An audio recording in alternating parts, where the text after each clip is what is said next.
el panel o sistema de paneles que pongamos conectado aquí con el XT60 no puede exceder de la tensión máxima de 55 voltios. ¿Cómo sabes eso? Muy fácil, te vas a tu panel o a tus paneles, deben ser iguales si los conectas en serie o en paralelo, pero te vas al panel y tienes que ver que el máximo número que termine con una V sea menos de 55 voltios. ¿Por qué? Porque tienes tensiones de cortocircuito, tienes tensiones de circuito abierto, tienes tensiones de máxima potencia. Entonces al final lo que tienes que ver es cuál es el numerito con la V más grande que hay. Si eso es 51, 53, 54, perfecto. Si son 40, perfecto. Lo puedes conectar ahí. ¿Qué pasa? Que si estás de cerca de 40 o 50, lo que vas a poner son los paneles en paralelo. Es decir, si tú coges dos paneles de 50 voltios cada uno y los pones en serie, el positivo de un panel con el negativo de otro y los otros dos ya los pones aquí al XT60, en ese caso las tensiones se suman, 50 y 50, 100.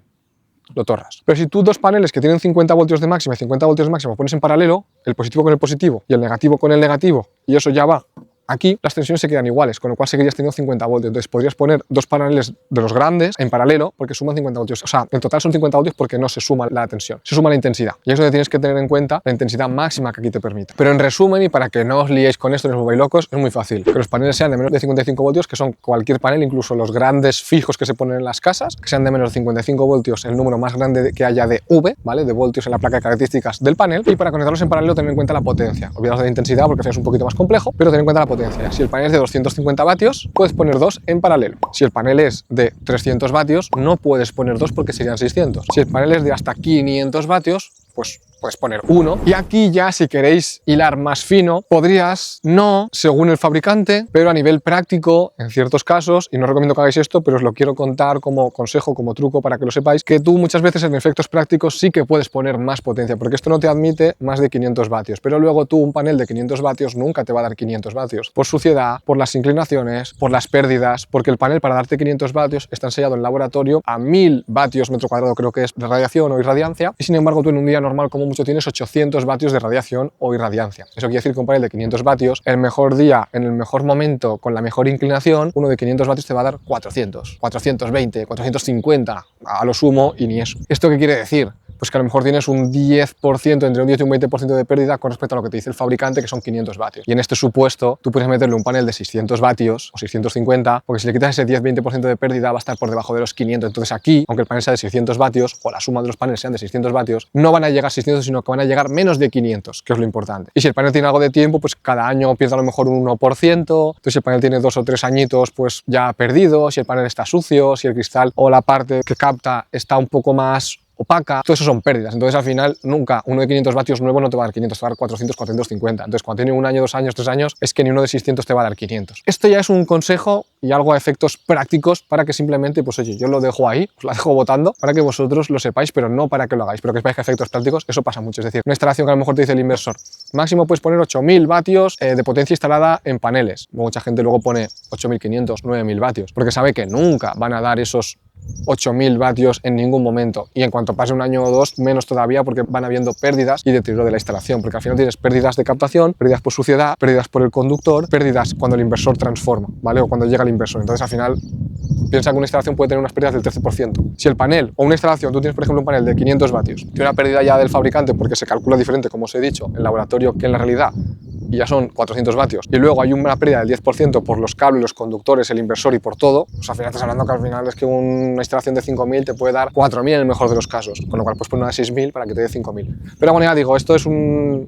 simple curiosidad, para que lo sepáis. Una de las mejores cosas que se me olvidaba comentaros, que considero que tiene esta estación de energía, es que las puedes utilizar también como SAI, sistema de alimentación ininterrumpida. Típicas baterías y aparatitos que eran súper caros, que antiguamente tú te ponías en tu oficina, debajo de la mesa, para poder conectar el ordenador y se va la luz o lo que sea, no se te apaga el ordenador de repente y pierdas horas de trabajo. Pues esto, además de todo lo que os estoy explicando, de que es portátil, de que lo puedes cargar con energía solar, de que tienes el display, de todo eso, que a mí personalmente me encanta porque soy un friki de la tecnología y todos estos aparatitos me encantan, además tiene ese sistema o tiene también esa función de SAI. Lo que pasa es que es UPS, ¿vale? Al final lo llaman UPS, y lo que hace esto es que os explico, ¿vale? Os pongo por aquí unos diagramas para que entendáis cómo funciona lo que os voy a estar diciendo, pero eso es que tú tienes esto conectado a la corriente de tu casa. Entonces esto está siempre cargado y está siempre al 100%, y luego al enchufe de aquí, de esta cajita, tienes conectado tu ordenador con tu pantalla y lo que sea. ¿Qué pasa? Que eso, el problema, si no tuviera esta función, sería que tú estás con la energía cargando la batería y la batería descargándola para alimentar el ordenador, aunque la cargas a la vez, pero la batería está haciendo ciclos de carga y descarga y al final se deteriora, porque si la batería tiene tienen unos 5.000, 10.000 ciclos de vida útil, por ejemplo, pues tú vas a estar cargando la batería y descargándola para alimentar, cuando realmente no es necesario. Tú solo quieres que el día que se vaya la luz, a ti no se te vaya y alimente de batería. Entonces estarías deteriorando la batería en exceso sin necesidad. Entonces por eso tienen ese sistema de UPS que lo que hacen es, tú estás cargando la batería y luego de aquí, de este aparatito, estás alimentando a tu ordenador, en tu oficina o lo que sea. Y aquí puedes alimentar un montón de ordenadores, porque esto, ahora os contaré los vatios que tiene y la capacidad que tiene, pero aquí te puedes alimentar, a nivel de SAI, puedes alimentar una oficina entera de ordenadores. Ahora os contaré. Pero entonces, tú estás alimentando esto, cargándolo, y cuando está lleno, estás suministrando la propia batería al ordenador. Es como sería, ¿no? Al tener este sistema UPS, lo que hace es que en el momento que la batería está llena, tú lo que haces es, simplemente cuando él detecta que está conectado a la corriente eléctrica y a la vez tiene cargas conectadas a este aparato, a esta estación de energía, lo que hace es un bypass. Entonces lo que hace es, oye, yo voy por un lado a cargar la estación de energía y mientras esté conectado a la corriente y tenga cargas conectadas aquí, no voy a pasar por las baterías. Hago un bypass, porque cierro una especie de contacto. Entonces hace un bypass y es lo que va de la corriente de tu casa, carga la batería, pero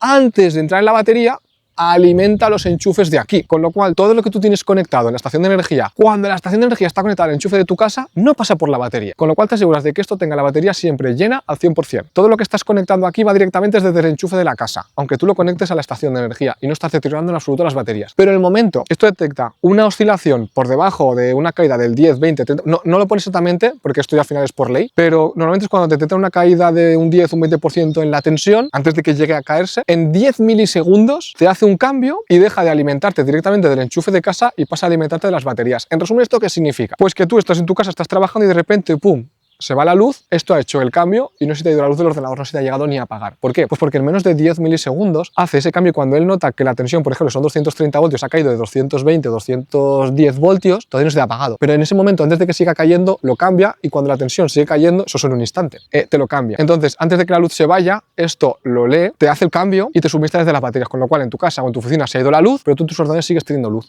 Pero durante todo ese tiempo, de un año, que no has tenido ninguna caída de tensión ni nada raro con la luz, no has estado deteriorando las baterías porque has estado consumiendo del enchufe, pero preparado para que en el momento se vaya la luz, esto te actúe, a partir de ahí empiezas a consumir las baterías, pero tienes las baterías nuevas, porque estás un año con las baterías cargadas, sin gastarlas, y el día que se va la luz, esto te hace ¡pam! Y sin que se te vaya la luz del ordenador, te suministra luz y con esto te dura horas, pero horas, varios ordenadores. Pensad que esto tiene 1.800 vatios. Muchas casas tienen 2.000 vatios y esto te entrega 1.800 vatios. La capacidad, eso es la potencia, lo que tú puedes conectar en un momento determinado o lo que te puede entregar en un momento determinado como máximo. Luego tienes la capacidad, que es la cantidad de energía total que almacena aquí, como si eso fuera agua dentro de un cubo. Eso sería la energía, la capacidad, y la potencia es el chorro que siempre os digo, ¿no?, con el que llenas, o la rapidez con la que llenas, o la rapidez con la que vacías el cubo. Eso es la potencia. Entonces esto tiene 1.800 vatios de potencia, lo que tú puedes alimentar, pues si cada ordenador son 180 vatios, pues puedes estar alimentando 10 ordenadores a la vez con esto. Luego está la capacidad, que son 1.040 y pico, 1.048 creo que son, sí, no, o 1.024 vatios hora, pero bueno, unos 1.000 vatios hora. Quiere decir que si tú estás alimentando un ordenador